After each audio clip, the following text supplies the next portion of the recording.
नमस्कार, आप देख रहे हैं अथ टीवी न्यूज और मैं हूं आपके साथ शुभदा सावंत। शुरुआत करते हैं आज की बड़ी खबर।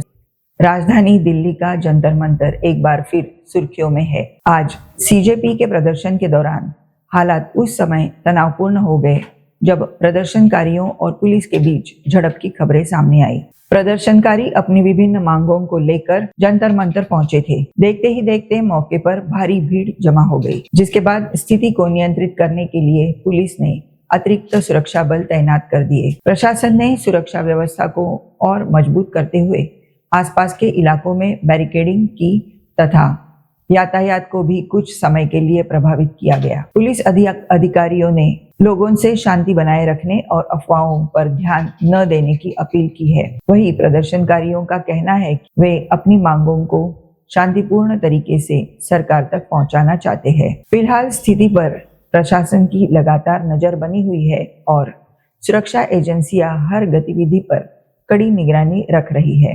राजधानी में कानून व्यवस्था बनाए रखने के लिए सभी आवश्यक कदम उठाए जा रहे हैं। देश भर में लगातार सामने आ रहे परीक्षा पेपर लीक मामलों के बीच प्रधानमंत्री नरेंद्र मोदी ने बड़ा ऐलान किया है। सरकार ने ऐसे मामलों की जल्द सुनवाई सुनिश्चित करने के लिए फास्ट ट्रैक कोर्ट स्थापित करने की घोषणा की है। इस पहल का उद्देश्य पेपर लीक जैसे गंभीर अपराधों में शामिल आरोपियों के खिलाफ तेजी से कानूनी कार्रवाई करना और छात्रों का शिक्षा व्यवस्था पर भरोसा मजबूत करना है। सरकार का कहना है कि पेपर लीक से लाखों मेहनती छात्रों का भविष्य प्रभावित होता है, इसलिए दोषियों को जल्द से जल्द सजा दिलाने के लिए विशेष न्यायिक व्यवस्था की जाएगी। इसके साथ ही राज्यों और संबंधित एजेंसियों के बीच बेहतर समन्वय पर भी जोर दिया जाएगा ताकि भविष्य में ऐसी घटनाओं को रोका जा सके। अब सभी की नजर इस घोषणा के क्रियान्वयन पर रहेगी और यह देखना होगा कि इससे परीक्षा प्रणाली में कितनी पारदर्शिता और विश्वास लौटता है। भारतीय मौसम विभाग यानी IMD ने महाराष्ट्र, गुजरात सहित देश के कई राज्यों में भारी से अत्यधिक भारी बारिश, तेज हवाओं और कुछ क्षेत्रों में बाढ़ जैसी स्थिति की चेतावनी जारी की है। लगातार हो रही बारिश के कारण निचले इलाकों में जलभराव और नदी नालों के जल स्तर में बढ़ोतरी की आशंका जताई गई है। प्रशासन ने संवेदनशील क्षेत्रों में राहत और बचाव दलों को अलर्ट पर रखा है। मौसम विभाग ने लोगों से अनावश्यक यात्रा से बचने, सुरक्षित स्थानों पर रहने और स्थानीय प्रशासन द्वारा जारी दिशा निर्देशों का पालन करने की अपील की है। मछुआरों को भी अगले कुछ दिनों तक समुद्र में न जाने की सलाह दी गई है। वहीं कई शहरों में स्कूलों और अत्यावश्यक सेवाओं को लेकर स्थानीय प्रशासन लगातार स्थिति की समीक्षा कर रहा है।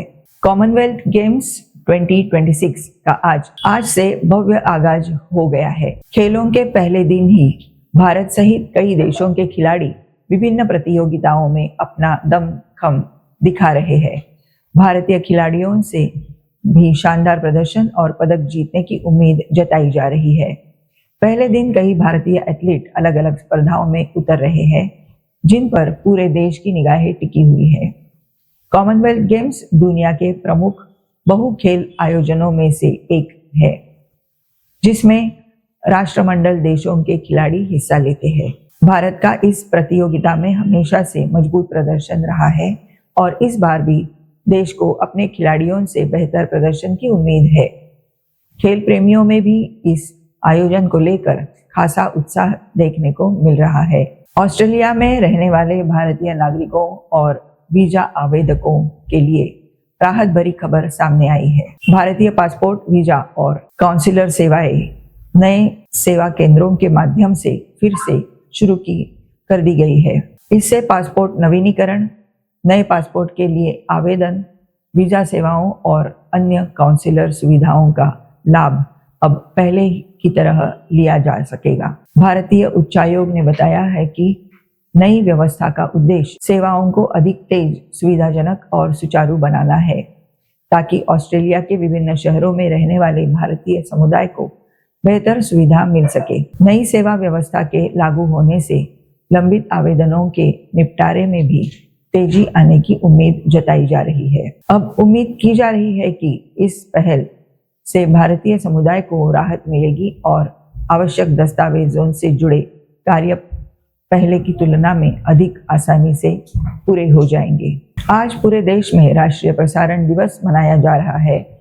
हर वर्ष 23 जुलाई को यह दिवस भारत में रेडियो प्रसारण की शुरुआत की स्मृति में मनाया जाता है।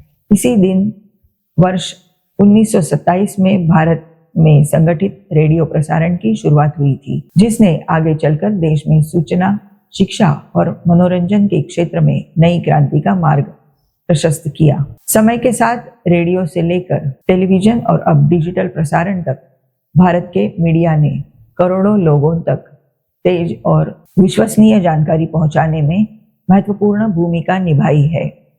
प्राकृतिक आपदाओं, राष्ट्रीय घटनाओं और जनहित से जुड़े संदेशों को आम जनता तक पहुंचाने में प्रसारण सेवाओं का योगदान हमेशा अहम रहा है। राष्ट्रीय प्रसारण दिवस हमें स्वतंत्र, जिम्मेदार और विश्वसनीय पत्रकारिता के महत्व की याद दिलाता है। फिलहाल इस खास अवसर पर सभी प्रसारण कर्मियों को हमारी ओर से शुभकामनाएं। ऐसी ही हर बड़ी खबर के लिए देखते रहिए अथ टीवी न्यूज़। हमारे साथ जुड़े रहने के लिए बहुत बहुत धन्यवाद। नमस्कार।